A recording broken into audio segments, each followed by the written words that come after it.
Bharat news.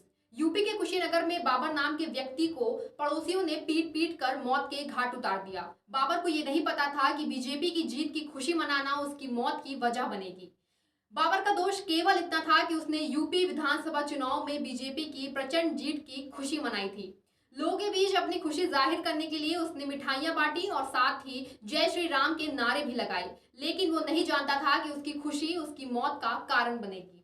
Babar की मौत के बाद एक बार फिर से यूपी की राजनीति में हिंदू मुस्लिम मुद्दा गरमाया हुआ है। सीएम योगी ने बाबर की मौत पर दुख जताया है और मामले की जांच और दोषियों के खिलाफ सख्त कार्रवाई करने का आदेश दिया है।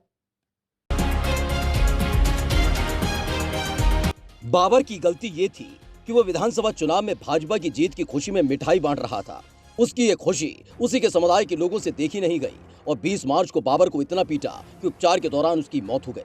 बाबर की मौत के बाद जब उसका शव गांव पहुंचा तो क्षेत्र के विधायक पीएन पाठक बाबर को कंधा देने उसके घर गए, साथ ही आरोपियों के खिलाफ कार्रवाई कराने की बात कही है।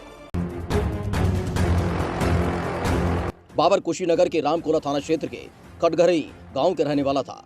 उसके पिता का नाम सूबेदार अली था। वो अपने भाइयों में सबसे छोटा था।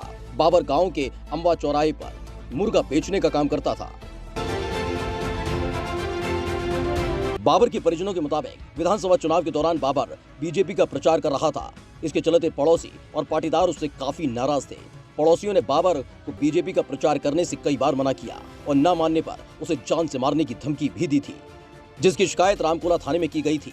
लेकिन उस समय पर कार्रवाई न होने पर दबंगों के हौसले बुलंद होते चले गए और 20 मार्च को दुकान से लौट रहे बाबर को पाटीदारों ने पीट पीट कर मौत के घाट उतार दिया।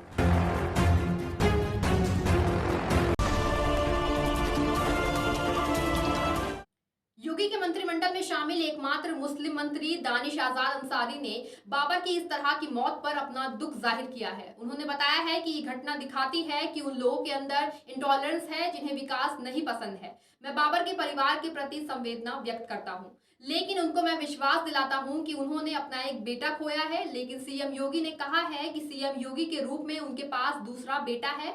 उसकी हत्या में जो भी शामिल है उसे बख्शा नहीं जाएगा। फिलहाल के लिए इतना ही। देखते रहें माय भारत न्यूज।